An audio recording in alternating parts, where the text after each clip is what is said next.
நீங்கள் வந்து ஜீவசமாதி முழுமைக்கு இந்த மார்க்கம் முக்கிய கரெக்டாக, அந்த மார்க்கம் கரெக்டாக, இந்த வழிபாடு கரெக்டாக, அந்த வழிபாடு கரெக்டாங்கிறத நான் எடுத்துக்கிறது அல்ல.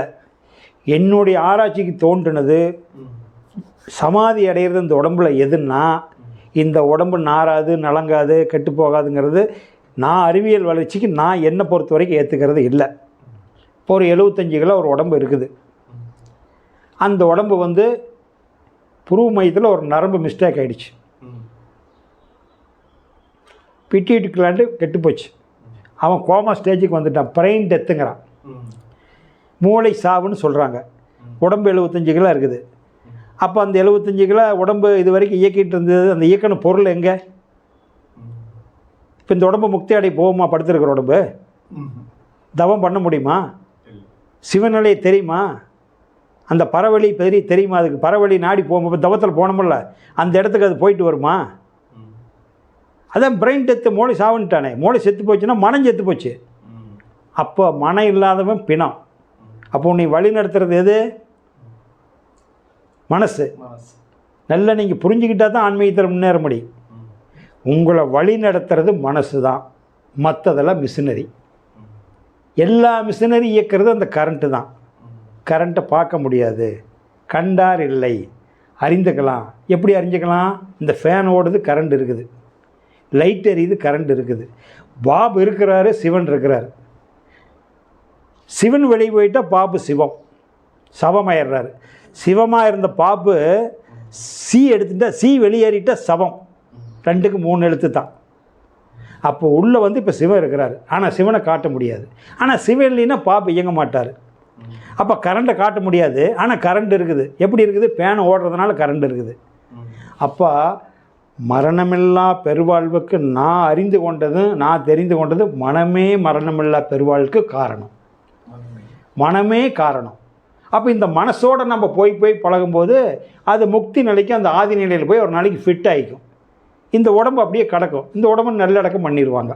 சிம்பிளாக நான் சொல்கிறது இதுதான். மற்றபடிக்கு அதுக்கெல்லாம் அது உள்ளுக்குள்ளே போய் வாதாடுறதுக்கு நான் வரல, அதை தெரிஞ்சுக்கல. அது எனக்கு தேவையும் இல்லை. யார் எப்படி அடக்கானாங்க பிடிச்சாங்கிறது தெரிஞ்சுக்க வேண்டிய அவசியம் இல்லை. இப்போ நாம் இந்த தெரிஞ்சுக்கிற அளவுக்கு நான் சொல்கிறது உங்களுக்கு விளங்குதா விளங்கலையா அதை மட்டும் தெரிஞ்சுக்கோங்க, அவ்வளோதான். மற்றதெல்லாம் ப்ரூவ் பண்ணுறதுனா யாராவது இருந்தால் அங்கே போய் அடக்கம் பண்ணியிருந்தால் எடுத்து காட்ட சொல்லி பார்த்துட்டு வாங்க, அவ்வளோ. அதனால் வந்து மரணமில்லா பெருவாழ்வுக்கு மனசு தான், வேறு எதுவும் காரணம். உங்கள் அதான் மனம் இல்லைன்னா கோம ஸ்டேஜ் ஏறி எப்படி தவம் பண்ணுவேன்? மனசை தான் கெட்டியாக பிடிச்சிக்கணும். மனமே முருகனின் மயில் வாகனம்னு ஏன் சொல்கிறாங்க? மனமே முருகனின் மயில் வாகனம். அந்த மனசு பறந்துக்கிட்டே இருக்குதுல்ல, பறக்கிற மனசை அமைதிப்படுத்தணும், அமைதியாக இருக்கணும். அதுதான் ஜீவ பிரம்ம ஐக்கிய முக்தி அடைகிறது உங்கள் மனம்தான். மனசுக்குத்தான் மரணமில்லா பெருவாழ்வு சாத்தியம். மற்றது உடம்புக்கு இருக்குதுங்கிறாங்க. நான் என்னுடைய அறிவில் ஏற்றுக்கிறதில்ல. ஏற்றுக்கிறவங்க ஏற்றுக்கலாம், அவங்கள வேண்டான்னு சொல்ல போகிறதில்ல. நான் அதை நிரூபிக்கிறதுக்கு வரல. உடல்ல என்ன ஜீவமுக்தி? என்ன உடல்? மன இது முக்தி சொன்னீங்க. உடல்ல என்ன? என்ன உடல்னா? இல்லை இப்போ சொன்னீங்கல்ல, நான் ஏற்றுக்கிறது இல்லை உடல் இதில் இதுன்னு. உடல் நாராது, நலுங்காது, அழியாது எப்படிங்கிறத சொல்கிறத என் மனசு ஏற்றுக்கிறது இல்லைன்னு சொல்கிறேன்.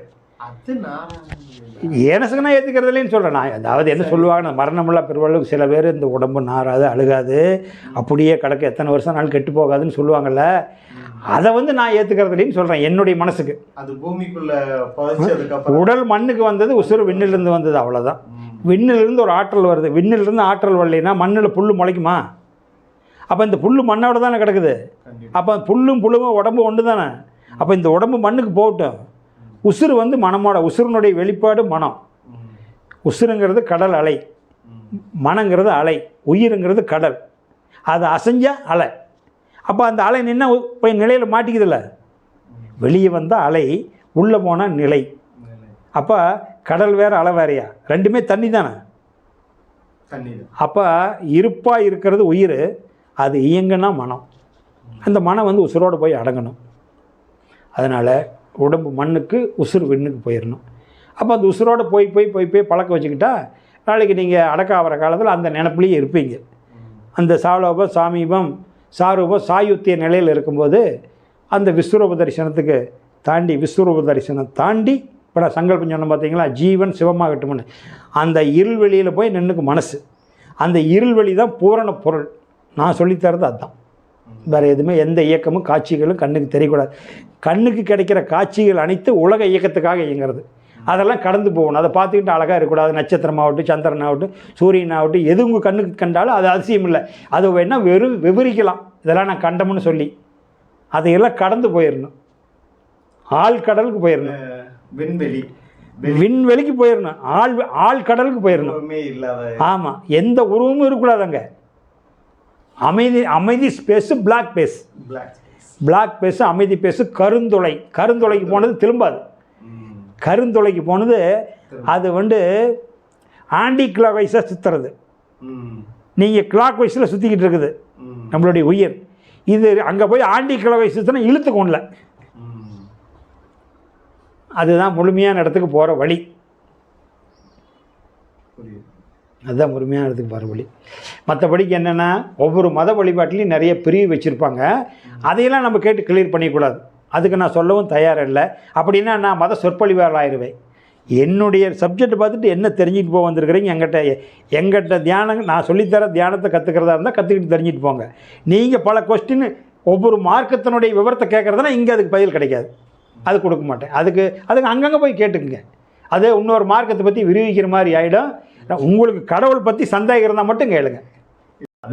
அதுக்கு தான் சொல்கிறதுங்க, கோடியில் ஒருத்தருக்கு தான் அது கிடைக்கும்னு சொல்கிறது. இது நீங்கள் என்ன கரண் அடித்தாலும் ஏங்க, இப்போ உலக நாடுகளில் அப்பப்போ சின்னதாக போர் வருது. இப்போ கேஸ் டிமாண்டு வருது.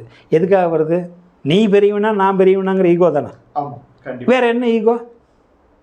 ஒரு மனிதனுடைய ஆர்டருக்காக 1,00,000 பேர் போராடுறவன் அத்தனை பேர் அப்பாவி. இவனுடைய ஆர்டருக்காக அவன் வேலை செய்கிறான். அவன் என்ன பாவம் செஞ்சான்? ஆனால் அந்த அரசுக்கு கட்டுப்பட்டு இருக்கிறான். இந்த நீ பெரியவனா நான் தனி மனிதனுடைய ஈகோனால் எப்படி சண்டை வருது? அப்போ எத்தனை மகான்கள் புத்திர காலத்திலேருந்து எவ்வளோ வைப்ரேஷன் இந்த உலகத்தை கொடுத்துருப்பாங்க. இதை திருத்த முடியுதா நம்மளால்? அதெல்லாம் நடக்காது. உங்களுக்கு முக்தி அடைகிறதுக்கு நீங்கள் பாடுபட்டாகணும் போலிய, இன்னொரு நபருக்கு பாடுபட்டு உங்களால் முக்தி கொடுக்க முடியாது. நீங்கள் முக்தி அடைகிறதுக்கு ரூட்டு தெரிஞ்சுக்கிறீங்களா? ஏங்க, 3 வயசுலேருந்து 23 வயசு வரைக்கும் முடித்தா தான் எஜுகேஷன் முடியும். 3 எட்டு ஃபுல்லாகணும். 3 எட்டு ஃபுல்லாகாத டிகிரி முடிக்க முடியுமா? மொதல் 8ல் நுழைஞ்சவே. மொதல் 8னா 1வது வருஷம் 8 தான். 9வது வந்தால் 2வது 8, 17 வந்தால் 3வது 8, 25 வந்தால் 4வது 8. இப்போ 3 எட்டு 3 எட்டு கம்ப்ளீட் ஆகாத டிகிரி முடியுமா? எம்பிஏலேருந்து எல்கேஜியில். இப்போ இதை அதை தெரிஞ்சுக்கிட்டு வந்துட்டோம்னு இவனுக்கு நீ மந்திரம் போட்டிங்கன்னா இந்த எம்பி அப்படியே அவனுக்குள்ளே புகுந்துருமா? 24 வருஷம் கஷ்டப்பட்டு நீ டிகிரி வாங்கிட்டு வந்திருக்கிற. யூஜி பிஜி முடிச்சுட்டு வந்திருக்கிற. எல்கேஜியில் முடித்தவன் எம்பிஎல் முடிக்கிறதுனா மாஸ்டர் ஆஃப் பிலாசபி. அப்போ 25 வருஷம் ஆச்சு நீ முடிக்கிற போது. 3 எட்டு முடிஞ்சிருச்சு. அப்போ அந்த 3 எட்டு கஷ்டப்பட்டு நீ கல்வி கற்றுக்கிட்டு அவ்வளோ பெரிய கல்வியில் பொருள் சம்பாரித்து பிடிச்சி நிம்மதி இல்லாத அலையிறிய. இது எப்படி ஒரு 3 நிமிஷத்தில் 3 நாளில் 3 மாதத்தில் நீ இந்த நிலைக்கு வந்துட முடியுமா? ஆன்மீக லைனில் போனால் ஒருத்தர்கிட்ட உபதேசம் வாங்கினா தன்னை சீர்திருத்தத்துக்கு பல வருஷம் போராடணும். இது இடையில போய் அந்த மதத்தில் அது செய்கிறாங்க இந்த மதத்தில் அது செய்கிறாங்கன்னு கோச்சினா அந்த கொஸ்டின் நமக்கு எதுக்கு? நமக்கு என்ன குறை இருக்குது? நான் நேர்மையாக போகிறதுக்கு என்ன இருக்குது? எப்படி வழி இருக்குது? எங்கய்யா முக்தி அடைகிறங்கிறாங்களே, முக்தி அடைகிறதுக்கு என்ன வழி? அதை கேளுங்க. உடலா மனசா?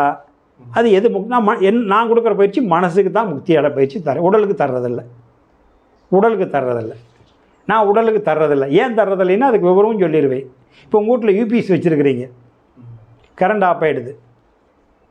12 மணி நேரம் 2 லட்ச ரூபா யூபிஎஸ் வச்சுருக்கிறீங்க, கொஞ்சம் காஸ்ட்லியாக. 12 மணி நேரம் உங்களுக்கு அந்த யூபிஎஸ் தாங்க. 12 மணி நேரத்துக்கு அப்புறம் அது கரண்ட் வேணுமா வேண்டாமா? இல்லைன்னா அந்த யூபிஎஸ் பொங்கி போயிடாது. இதை வச்சு நீங்கள் உடம்பு புரிஞ்சுக்கங்க, அவ்வளோதான்.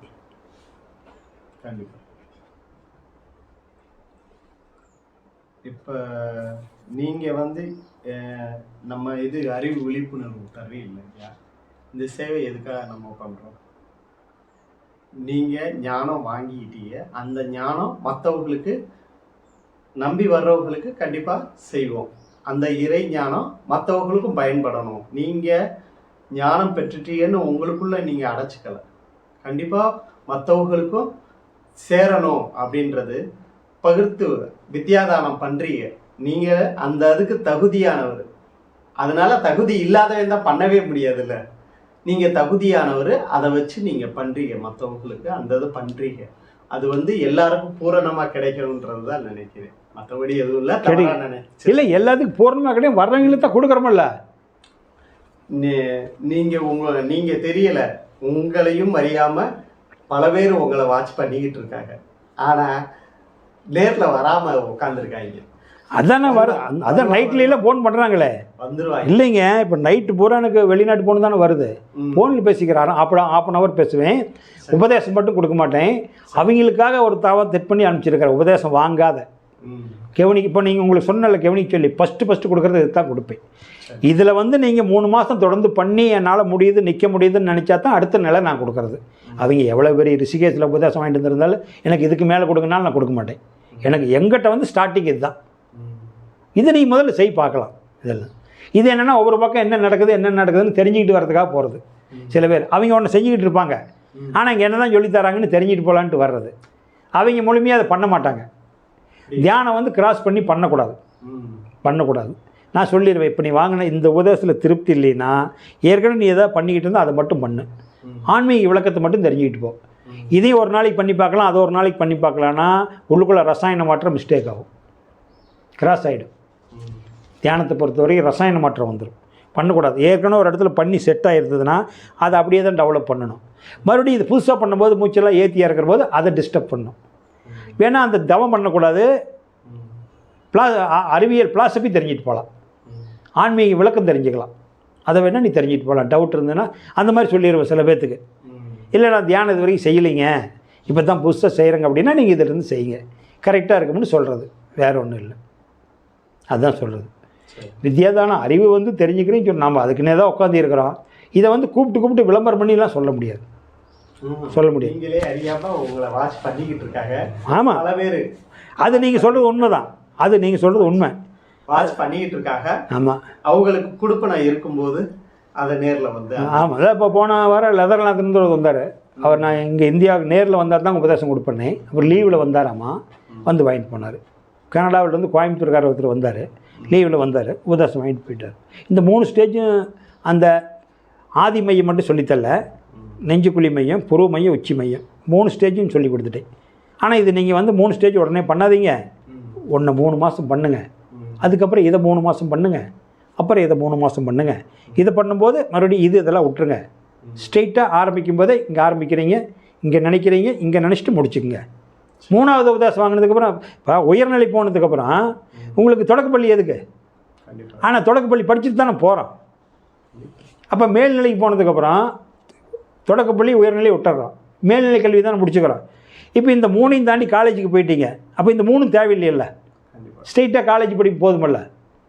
அது மாதிரி தான். அப்போ ஆதி நிலைக்கு போனதுக்கப்புறம் இதெல்லாம் எங்கேயும் நினைக்கக்கூடாது.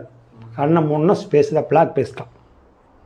பிளாக் பேஸ் வெளியே உங்களுடைய மனம் வெளியே போயிடுது, உள்ளே வந்து போந்துக்குது. இதெல்லாம் மூச்சு ஏற்றி இறக்கிறது கிடையாது. 4வது ஸ்டேஜ்லாம் இந்த மூச்சு பயிற்சியெல்லாம் பண்ண வேண்டியது. மனம் அது செம்மையானால் மந்திரம் வேண்டாங்கிறார்ல வைத்தியர், அகத்தியர் பேர். மந்திரம் செம்மையாயிடுச்சு. நீங்கள் ஸ்விம்மிங் ஸ்கூல் நீச்சல் கற்றுக்கிட்டீங்க, மறுபடியும் எதுக்கு ஸ்விம்மிங் ஸ்கூலுக்கு போகிறீங்க? நீங்கள் எப்போ தண்ணியில் விழுந்தாலும் நீஞ்சலாமில்ல. டிரைவிங் நல்லா கற்றுக்கிட்டீங்க, ஒரு 10 வருஷம் தொடர்பே இல்லை, ஏதோ ஒரு சூழ்நிலை 10 வருஷம் வண்டி ஓட்டலை, 11வது வருஷம் எடுத்தால் வண்டி ஓட்டுவீங்கல்ல. அது மாதிரி தான் தியானம் டெய்லியும் பண்ணணுங்கிறது இல்லை. தியானம் செட் ஆகிறதுக்காக தியானம் பண்ணுறீங்க. தியானம் செட் ஆகிட்டால் தியானம் பண்ணுவேன். அது டெய்லியும் ஒரு ஃபார்முலா கரெக்டாக உட்காரணும், காலையில் உட்காந்துன்னு பிடிக்கணும் தேவையில்லை. பிரம்ம முகூர்த்தத்தில் எந்திரிக்கிறது நல்லது. அந்த வான்காந்து, அதாவது வந்து பிரம்மம்னா படைப்புன்னு அர்த்தம். அந்த காற்று தூய்மையான காற்று, உயிரினங்களை படைப்புக்கு உண்டான காற்று. பிரம்ம முகூர்த்தங்கிறது நேரம், முகூர்த்தம்னா நேரத்தை குறிக்கிறது. பிரம்மம்னா படைப்புக்கு உண்டான நேரம். பிரம்ம முகூர்த்தம்னா 3 மணிக்கு மேலே 6 மணி வரைக்கும், 3 to 6 வரைக்கும். அதில் 3 to 4 உச்சம். 3 to 6 வரைக்கும் பிரம்ம முகூர்த்தம் தான். ஆனால் 3 to 4 உச்சம். அந்த முழுமையாக இறங்கி வரும் அந்த காற்று. அப்போ வந்து சும்மா நடமாடிக்கிட்டு இருக்கலாம், தானம் பண்ணுங்கிறது கூட இல்லை. வெளியே சும்மா நீங்கள் ஓட்டு வெளியே வந்து நடமாடிக்கிட்டு இருந்தீங்களா, அந்த காற்று மேலே பட்டாவே போதும். அதுக்காக சொல்லு, வேற ஒன்றும் இல்லை. தியானம் எல்லாம் தியானத்தில் உட்காந்துக்கலாம், இல்லைனாலும் சும்மா அப்படி மௌனமாக உட்காந்து வெளியே அப்படி நடமாடிக்கிட்டு இருக்கலாம். கொஞ்சம் நேரம் 1 மணி நேரம் பேசாத இருந்தீங்களாவே அந்த வான்காந்த காற்றுப்படும். அதுதான் நல்லது. வேற ஒன்று உங்களுக்கு ஆன்மீகத்தில் டவுட் ஏதாச்சும் இருந்தால் கேட்டு கிளியர் பண்ணுங்கள், நான் சொல்கிறேன், வேற ஒன்றும் இல்லை. மற்றபடிக்கு இந்த உள்ளுக்குள்ளே போனீங்களா இது கடல், சாதாரணமான விஷயம் இல்லை. இதெல்லாம் என்னுடைய அளவுக்கு அடியனுக்கு தெரிஞ்சது கொஞ்சம் சொல்கிறேன். நான் யூடியூப்பில் சொல்லிக்கிறதே முடிஞ்ச வரைக்கும் விளக்க சொல்லிடுறேன். எனக்கு நான் மக்களுக்கு விளக்குறது கோயில், இந்த கோயிலுக்கும் உடம்புக்கும் என்ன சம்மந்தம், உடம்புக்கும் கோயிலுக்கும் என்ன சம்மந்தம். ஒரு எக்ஸ்ட்ரீம் லெவல் போகும்போது எல்லாருமே உருவம் இல்லைன்றது தான் வந்துடுறாங்க. அதுக்கு அதை விளக்கணும், அதை மக்களுக்கு அதை விளக்குறதுக்கு தான் நான் நிறைய சொல்லித்தரேன். ஏன்னா விஞ்ஞானம் வளர வளர அதிகம் ஜோதிக்கு வந்துட்டாரு. ஆனால் வள்ளி கூட்டம் அதிகம் போகுது. வள்ளலார் இருந்த காலத்தை விட இப்போ கோயிலுக்கு போகிற கூட்டம் அதிகமாக வல்ல இருக்குது. கோயிலுக்கு தான் அப்புறம் என்ன அர்த்தம், அந்த அந்த ஆதி இதுல இருந்து வரமாட்டேன்றாங்க. சொல்லி கொடுத்ததுலயே தான் இருக்காங்களே ஒளியா. அதுல இன்னொரு இது, ஒரு அம்மாலாம் ஐயாவுக்கு நான் பசி ஆத்தாம வரமாட்டேன் இதுனாக. சரி, யாரும் அடியார்கள் இருக்காரு போல. இது இல்லை, அடியார்கள் யாருங்கம்மா வந்திருக்குது? இல்லை, ஐயாவுக்கு வீட்டுக்காரர் சொல்கிறா போல. அப்படி இல்லை, ஐயாவுக்கு சிவலிங்கம் வீட்டில் வச்சுருக்காங்களா, அவருக்கு சோறு ஓடாமல் நான் வரமாட்டேன் அப்படின்னு சொல்கிறாங்க. உலக இருக்கிற படியாளருக்கே இவங்க தான் படி அளக்குறாங்க. இதுன்னு ஒன்றும் பண்ண முடியலை. இல்லை தவறு இல்லைங்க. அதாவது ஒன்றுங்க, எந்த அன்பா அதீதமா சாப்பாடு நம்ம வச்சாகணும், சாமிக்கு வச்சாகணும். நெய்வேத்தியன்றத அவர் சாப்பிடலன்னா பட்டி கிடப்பாரு அப்படின்ற அந்த கண்ணோட்டத்திலே இருக்காங்க. அதனால அது என்னன்னு கேட்டிங்கன்னா, தவறு ஒன்றும் இல்லை. எந்த வழிபாட்டுலையும் தவறே கிடையாது. நான் ஏற்கனவே நிறைய வழிபாட்டை பற்றி சொல்லியிருக்கிறேன். 6 விதமான வழிபாடு இருக்குது. வழிபாட்டில் மொத்தம் 6 விதமான வழிபாடு இருக்குது. அதே மாதிரி இறப்புலேயும் 6 விதமான இறப்பு இருக்குது. நான் ஏற்கனவே சொல்லியிருக்கிறேன். 6 விதமான வழிபாடுனா, ஒன்று மத வழிபாடு. ஃபஸ்ட்டு இந்த மத வழிபாடுங்கிறது எல்லாம் யார் எந்த மதமாக இருந்தாலும் எல்லாத்துக்கும் பொது. அந்தந்த மதத்தில் வழிபடுற போது அவங்க ஒன்று கூடுவாங்க. ஒன்று கூடுற போது நீங்கள் அந்த மதத்தில் ஒன்று கூடுற போது உங்கள் உறமுறையெல்லாம் நீங்கள் சந்திக்கிறதுக்கு உதவும். வேலைக்கு போகிறோம், வீட்டுக்கு போகிறோம், அந்த வழிபாடுன்னு இல்லைன்னா மக்களை எங்கே சந்திப்பீங்க? அந்த மக்களை கூட ஒன்று கூடி வாழ்கிறதுக்கு உண்டானதான் மத வழிபாடு ஏற்படுத்தினாங்க. இது மத வழிபாடு. அடுத்தது 2வது இன வழிபாடு. இந்த மதத்திலேயே உங்களுடைய குலதெய்வத்துக்கு உங்கள் குலதெய்வம் மொட்டை அடிப்பீங்க, எதிர்பார்த்தி வரமாட்டான். ஆனால் பஞ்சபோத நவக்கிரக கோயில், பெருமாள் கோயில், சிவன் கோயிலுக்கு எல்லாம் போவீங்க. ஆனால் குலதெய்வம் கோயிலுக்கு உங்கள் குலதெய்வத்துக்கு நீங்கள் தான் போவீங்க. உங்களுடைய மாமச்சன குலதெய்வத்துக்கு நீங்கள் போக மாட்டீங்க. அவர் கோயிலுக்கு அவங்க குலதைக்கு முடி எடுப்பாங்க, உங்கள் கோயில் நீங்கள் முடி எடுப்பீங்க. இது இன வழிபாடு. ஏன் இனம்னா, எல்லா வீட்லேயும் பொண்ணு கேட்க போயிடக்கூடாதுல்ல. சிஸ்டர் முறை, பிரதர் சிஸ்டர் ஆகிட்டா முறை. அப்போ அந்த ஒரு சாமி கும்பிட்றவங்களாம் பிரதர் சிஸ்டர் எல்லாம் பங்காளிங்கன்னு தெரிஞ்சுக்கிறதுக்காக ஒன்று கூடுறது. அப்போ இல்லை நம்ம பங்காளிங்க. அர்த்தமுள்ள இந்து மதம்னா 100% அறிவியல். ஆனால் நீ அறிவியலுக்குள்ளே போகிறதில்ல, புற வழிபாட்டில் மட்டும் இருக்கிற, அதுக்குள்ளே போகிறதில்ல. அப்போ அந்த இன வழிபாடுங்கிறது உன்னுடைய எல்லாமே பங்காளிங்கப்பா, அது உன்னுடைய தங்கச்சி, உன்னுடைய அண்ணன் அப்படின்னு காட்டுறதுக்காக. அவங்க வீட்டுக்கு பொண்ணு கேட்க போயிடக்கூடாதுல்ல. இதை கண்டுபிடிக்கிறதுக்காக அதுக்கு பேர் இன வழிபாடு, குலதெய்வ வழிபாடு. 3வது இயற்கை வழிபாடு. இயற்கை வழிபாடுன்னா என்ன? 5 பொருள் தான் வழிபடுவாங்க, இன்றைக்கி இருக்கிறாங்க. வேறு எதையும் வழிபட மாட்டாங்க. சூரியன், சந்திரன், நிலம், நீர், தாவரம், இந்த 5 பொருள் மட்டுமே வழிபடுறவங்க இன்றைக்கி இருக்கிறாங்க. காட்டு பக்கம் இருக்கிறாங்க, சிலவங்க இருக்காங்க. கோயில் கட்ட மாட்டாங்க, சாமி கும்பிட மாட்டாங்க, எந்த வழிபாட்டுக்கும் போக மாட்டாங்க. 5 பொருள் வழிபாடு. கண்ணுக்கு தெரிகிறது சூரியன், சந்திரன், நிலம், நீர், தாவரம், அதுதான் நம்மளை வாழ வைக்குது. இது 5 பொருள் வழிபாடு, இயற்கை வழிபாடு. இதுதான் இயற்கை வழிபாடு. 4வது இறை வழிபாடு. இறை வழிபாடு இறைவனே இறை. ஸ்பேஸ், பிளாக் பேஸினுடைய சுழற்சியே எலக்ட்ரான், புரோட்டான், நியூட்ரான். பிளாக் பேஸினுடைய சுழற்சியே விண்ணாச்சு, விண்ணின் சுழற்சியே காத்தாச்சு. அப்போ விண்ணுக்கு உணவு இறைவெளி, காற்றுக்கு உணவு விண் சுழற்சி, நெருப்புக்கு உணவு காற்றின் சுழற்சி, நீருக்கு உணவு நெருப்பின் சுழற்சி, மண்ணுக்கு உணவு நீரின் தேக்கம். புல்லுக்கு உணவு மண். அங்கிருந்து தான் முளைக்குது. புல்லுக்கு உணவு மண், புழுவுக்கு உணவு புல், அதையே கடிச்சுதுன்னு அதுலேருந்து வரும். வண்டுக்கு உணவு புல், பரப்பனைக்கு நடப்பனைக்கு உணவு இந்த வண்டுக்கெல்லாம். பூச்சி புழுவு வண்டெல்லாம் ஏற்கனவே பிறந்திருக்குதில்ல, அதையே கொத்தி திங்கும். நடப்பனைக்கு சிங்கம் புலிக்கெல்லாம் அதே நடப்பனை கடவுள் படைச்சிருக்கிறான். ஆடு மாடு மானு 5 அறிவுக்கு. 6 அறிவுக்கு உணவு தாவரம். அப்போ இறைவனே இறையாக இருக்க. இறைவன் அப்படின்னா படைப்பாளி. இறைவனே இறையாக இருக்கிறான், இறையே உணவாக இருக்குது. படைச்சவனே தானே கொண்டு சாப்பிட்றான். அப்போ இதுக்கு பேர் இறை வழிபாடு. அப்போ உணவு சாப்பிடும்போது தண்ணி தெளிச்சுட்டு அந்த உணவு தொட்டு கும்பிட்றோம் பார்த்தீங்களா. தொட்டு 3 நாளைக்கு சாப்பாடு இல்லாத வாழ முடியுமா? பயிற்சிக்காக வேணா இருக்கலாம். அவர் உணவே சாப்பிட்றது இல்லைங்க, வெறும் தண்ணி குடிச்சிக்கிட்டு இருக்கிறாருங்கிறான். வெறும் தண்ணி குடிச்சிட்டு வாழ்ட்டோம், அது பயிற்சினால் இருக்கிறது. இயற்கை சட்டத்துக்கு ஒத்து வராது. ராமகிருஷ்ணர்கிட்ட ஒரு சீடன் போய், சாமி இக்கரையிலேருந்து அக்கறைக்கு நான் நடந்து போவாங்க, தண்ணி மேலே என்ன? அடே ஆச்சரியமாக இருக்குது, எவ்வளோ பெரிய அதிசயம், எப்படிப்பா 50 கிலோ உடம்பு வச்சுக்கிட்டு தண்ணி மேலே ஒரு கல்லை தூக்கி போட்டால் விழுந்துருது, நீ எப்படிப்பா நடந்து போகிற? பயிற்சி எடுத்துருக்கிற சாமி. அப்படியா? எவ்வளோ? நான் 14 வருஷம் பயிற்சி எடுத்துருக்கிறேன். மொட்டா பை தம்படி காசு கொடுத்தா செம்படம் கொண்டு அந்த பக்கம் விட்டுறான். இதுக்கு 14 வருஷம் பயிற்சி எடுத்தேடா. அதில் என்னடா பிரயோசனம் நாட்டுக்கும் வீட்டுக்கும்? நீ தண்ணி மேலே நடந்து போகிறதுனால நாட்டுக்கும் வீட்டுக்கு என்ன பிரயோசனம்? ரைட்டு, இப்போ நான் சாப்பிடல, உணவு தண்ணி நீரை மட்டும் குடிச்சிட்டு இருக்கிறேங்க. உன் பொண்டாட்டி சந்தோஷப்படுத்த முடியுமா? சமுதாயத்துக்கு எவல்யூஷன் ப்ராசஸில் ஒரு குழந்தை கொடுக்க முடியுமா? வெறும் தண்ணி குடிச்சிட்டு இருக்கிறவன் பிள்ளை பள்ளிக்கூடம் கூட்டி போக முடியுமா? வேலை சமுதாயத்தில் இயக்கத்துக்கு உதவ முடியுமா? அது அந்த பயிற்சியில் மூழ்கி கிடக்கலாம். குடும்ப வாழ்க்கைக்கு ஒத்து வராது. நான் சொல்கிறது உங்களுக்கு விளங்குதா? அறிவியல் பூர்வமாக தெரிஞ்சுக்கணும் ஆன்மீகத்தை. பயிற்சி மூலிமா ஒருத்தர் இருக்கிறாங்கிறது விட்டுருங்க, அது கேட்டகரிக்கு ஒத்து வராது. எல்லாத்துக்கும் ஒத்து வரணும்ல, எல்லாத்துக்கும் ஒத்து வர்றது தான் பயிற்சி. அப்போ என்னென்னா இறை வழிபாடு. உணவு இன்றியமையாதது. இது இறை வழிபாடு. புரிஞ்சுக்கிட்டீங்களா? ஃபஸ்ட்டு மத வழிபாடு, 2 இன வழிபாடு, 3வது இயற்கை வழிபாடு, 4வது இறை வழிபாடு, 5வது குரு வழிபாடு. இந்த 4 சொல்லித்தரார்ல, இப்படி இருக்குது, நமக்கு அப்பாற்பட்ட ஒரு சக்தி இருக்குது. அது சென்ற காலத்தில் அவங்களுடைய வாழ்க்கை தர சரியில்லாததுனால சிரமப்பட்டாங்க.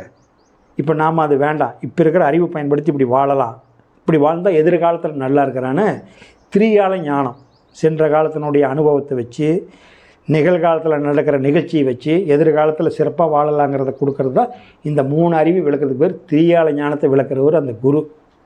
அப்போ என்ன பண்ணுவானா, குரு சொல்லிட்டார், நீ மாமிசம் சாப்பிடாத, சாத்வீகமான உணவு சாப்பிடு, கல் கறி மீன் சாப்பிடாத, கல் கறி மீன் சாப்பிடாத, ஆச்சுங்களா? சூதாட்டம் கொள்ளாத, ஆண் பெண் தவறான பால் உணர்வு கொள்ளாத, இப்படிலாம் இருந்துக்கிட்டு வாழப்பான்னு சில பல அறிவுரை சொல்லுவார். இவன் பயிற்சி எடுத்துக்கிட்டான், தெரிஞ்சுக்கிட்டான். போய் என்னமோ குரு சொன்னார், ஃப்ரெண்டும் கூப்பிட்டான்னு போனோம். நம்மளால் இதெல்லாம் கடைப்பிடிக்க முடியாது. அதனால் என்னமோ மரியாதைக்காக அவர் எங்கே பார்த்தாலும் அவர் கும்பிட்றாங்க, நாமளும் கும்பிட்டு போகலான்னு குரு சொன்னதை குரு போட்டால் வச்சுக்கிட்டு ஒரு விளக்கு போட்டு கும்பிட்டுக்கிட்டே இருப்பான். இதுக்கு பேர் குரு வழிபாடு. இவனும் முக்திக்கு போக முடியாது. எங்கே போக முடியாது? போக முடியாது. ஒரு குருநாதர்கிட்ட போய் கேட்குறாரு ஒரு சீடர், சாமி கண்ணை மூடுனா,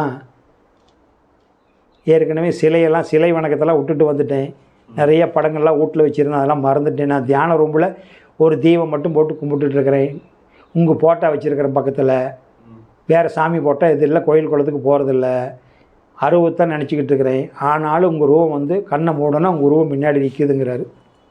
அவர் என்ன பண்ணாருன்னா, பக்கத்தில் ஒரு சீசாக்கா துண்டு இருந்தது, எடுத்து நெத்தி கிழிச்சு விட்டார்.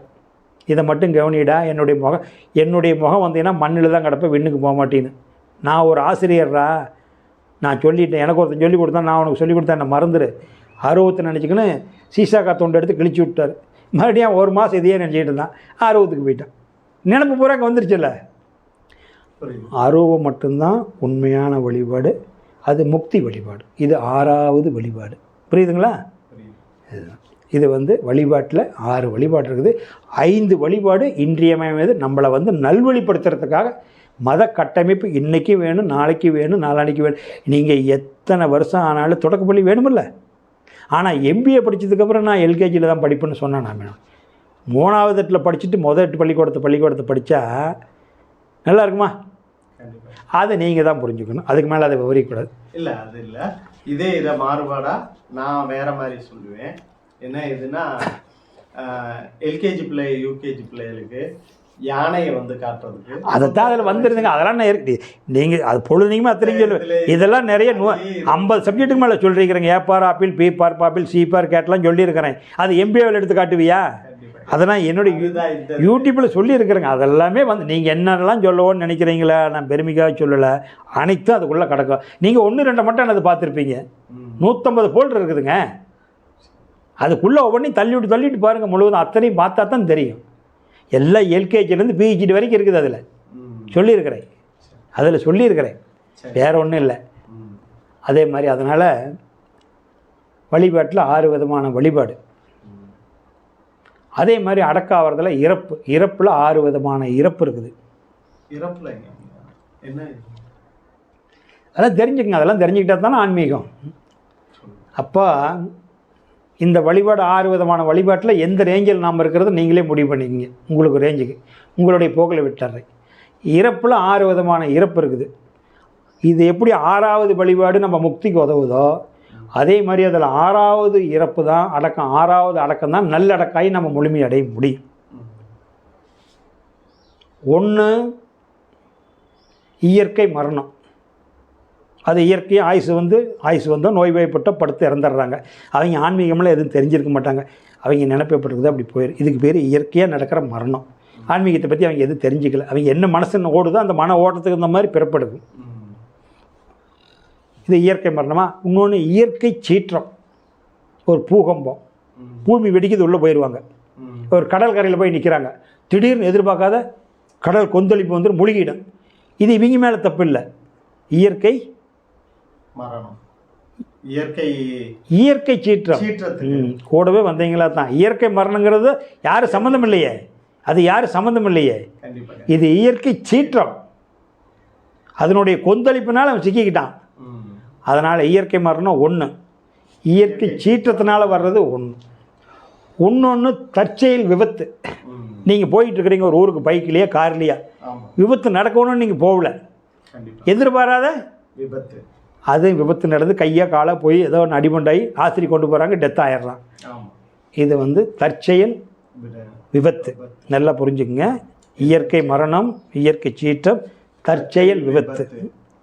இன்னொன்று யாரோ ஒருத்தன் உங்களுக்கு வந்து உள்ளுக்குள்ளே வஞ்சத்தை வச்சு கொலை பண்ணிடுறான். அடுத்தவனால் கொலை உண்டு போகிறது. இது நடக்குதுல்ல. இந்த உடம்பு எப்படிலாம் அழியுதுன்னு சொல்கிறேன். 5வது தற்கொலை. 4 அடுத்தவன் நம்மளை கொலை பண்ணிடுறான். 5 நீங்கள் ஏதோ ஒன்றில் வாழ்க்கையை வெறுத்து போய் சூசைட் பண்ணிக்கிறீங்க நீங்களே. 4 கொலை, 5 தற்கொலை, தனக்கு தானே கொலை பண்ணி 5. 6வது தியானம் பண்ணிக்கிட்டு இருக்கிறீங்க, முழுமையாக அடைஞ்சிட்டீங்க. யார் வந்தாலும் எப்படி இருக்குன்னு உங்களை விசாரிக்கிறாங்க. பாபு எப்படியப்பா இருக்கிற? 50 வருஷத்துக்கு அப்புறம் உங்களை கேட்குறாங்க. ஒருத்தர் வந்து ஃப்ரெண்டு, பாபு நான் சிறப்பாக இருக்கிறேங்க ஐயா, என்னுடைய கடமையை நான் எடுத்த பிறவி கடனை முடிச்சிட்டேன், பசங்க பிள்ளைங்களுக்கெல்லாம் செய்ய வேண்டிய செஞ்சுட்டேன், நல்லா இருக்கிறேன், அந்த இறைவனை நினச்சிக்கிட்டு இருக்கிறேன், அவன் எப்போ கூப்பிடுவானோ தெரியாது, நான் ஆல்ரெடி எதிர்பார்த்துட்டு இருக்கிறேன், எனக்கு எந்த குறையில்லை, எனி டைம் நான் அடக்காயிரும்னு சொல்கிறீங்கல்ல. மன விரும்பி இயக்கம். இது என்ன இருக்கோ? மன விரும்பி. நான் எப்போ வேணாலும் போயின்னு நீங்கள் தான் எல்லாத்தையும் சொல்லிட்டீங்க, உத்தரவே கொடுத்துட்டீங்களே. எந்த நாள் வேணாலும் அடக்காயிருவேன், நான் செவனே இருக்கிறேன், நான் எங்கேயும் வெளியே போகிறது வர்றதில்லை, எந்த வரசூலை வச்சுக்கல், அவனை நினச்சிக்கிட்டு இருக்கிறேன், எப்போ கூப்பிடுவானே தெரியலைங்கிறீங்களே. இதுதான் மரணமில்லா பெருவாழ்வு, முழுமையான மரணமில்லா 6வது. அந்த 6வது மையம் அருவமாக இருக்குதில் அவனை நினச்சிக்கிட்டு போயிடணும். இந்த 5 வரைக்கும் எல்லாமே புல நின்போம். 6வது மையம் புருவ மையம் நெற்றிக்கண்ணு அருவமாக இருக்கிறான். அந்த 6வது பிறப்பு இங்கே நடக்கணும். இறப்பு 6வது இறப்பு இங்கே இந்த நனவில் நடக்கணும். அவன் அங்கே போயிடுவான், அது கூட்டி போயிடும். ஏற்கனவே போயிருக்கிறீங்கள, புருவ மையம், உச்சி மையம், ஆதி மையம். ஆதி மையத்துக்கு போய் மௌனத்தில் இருக்கிறீங்கள, அந்த மௌனத்துக்கு போனது சாயுத்தியம் போனது மறுபடியும் சாலோகம் வராது. சாயுத்தியம் போன ஒரு ஆன்மா சாலோகத்துக்கு வராது, அங்கே செட் ஆயிடும், ரிட்டர்ன் வராது. அதான் பிளாக் ஹோலில் போய் பூந்துருதே, அதுலேருந்து இழுக்க முடியாது. இப்போ கடல்லையும் அதே மாதிரி இருக்காங்க. கடலில் இருக்க சுழற்சி இருக்குது. அங்கே கப்பல் போச்சுன்னா வராது, இழுத்துக்க, அந்த பக்கம் போகாது. மேலே என்ன நடக்குதோ ஏங்க அண்டத்தில் உள்ளது அப்போ நடக்குமில்ல அத்தனை. நீங்கள் என்ன நினச்சிக்கிட்டீங்கன்னா இந்த பூமி சுற்றுறதுல நாம் பூமி இங்கே இருக்குதுங்கிறோம். நீங்கள் நமச்சிவாயின்னு தலைகளாக படிக்கிறீங்க, கரெக்டான முறையில் படிக்கலை. அது முறையாக வர்றது எப்படி? யா வா, விண்ணில் யா, காற்றுல வா, நெருப்பில் சி, நீரில் மா, மண்ணில் நா. அப்போ எப்படி? யா வா சி மா நா, இதுதான். ஆனால் நீங்கள் இங்கிருந்து நா மா சி வா யா இப்படி தான் போகிறீங்க. இதை திளி போடுங்க அப்படி. இப்போ நீங்கள் கோயிலில் சிவலிங்கம் எப்படி பார்க்குறீங்க? லிங்கமுத்திரா, லிங்கமுத்திரா. ஆ உடையார், உடையா அம்மா, ஆ ஆன்மா, ஆ ஆன்மா, உடையார் உடையாம்பிகை, உடையாம்பிகை அம்மா, ஆ ஆன்மா அப்பா. இது சிவலிங்கம் இப்படி இருக்கா? இது இருக்குது இங்கே. எப்படி இப்படித்தானே காட்ட முடியுங்க. ஆனால் இது ஒரிஜினலாக இது திருப்பினீங்களா? பூமி பாருங்கள், டிஸ்கவரியில் போய் பூமி உருண்டையில் நடுவாண்ட மொட்டையாட்டு ஒன்று அப்படி மொத்துக்கிட்டு இருக்கு பூமி சுழற்சியில். இதை அப்படியே திருப்புனா இதுதான் படைத்தல் குறியீடு, இப்படி இருக்கும். பூமி சுழற்சியில் போட்டு பாருங்கள், டிஸ்கவரியில் பாருங்கள் வரும். அப்போ மேலே இருந்தது அழுத்தம், அழுத்தத்தினால வருது. அதனால் இதெல்லாம் வந்து அனுபவிக்கிறது ரொம்ப கஷ்டங்க. தெரிஞ்சுக்கிட்டு நிறைய தெரிஞ்சுக்கிறதுனால பிரயோசனம் இல்லை, அனுபவிக்கிறது கஷ்டம். அப்போ வந்து இந்த இறப்பில் 6 உங்களுக்கு நான் இறப்பில் 6 சொன்னது ஒத்து வருதுங்களா? புரிஞ்சுக்கிட்டீங்களா? வழிபாட்டில் 6 வழிபாடு முறை சொல்லிட்டுனா, இறப்பில் 6 வழிபாடு சொல்லிட்டுனா 6வது வழிபாட்டில் தான் நம்ம போவோம் இறப்பில்.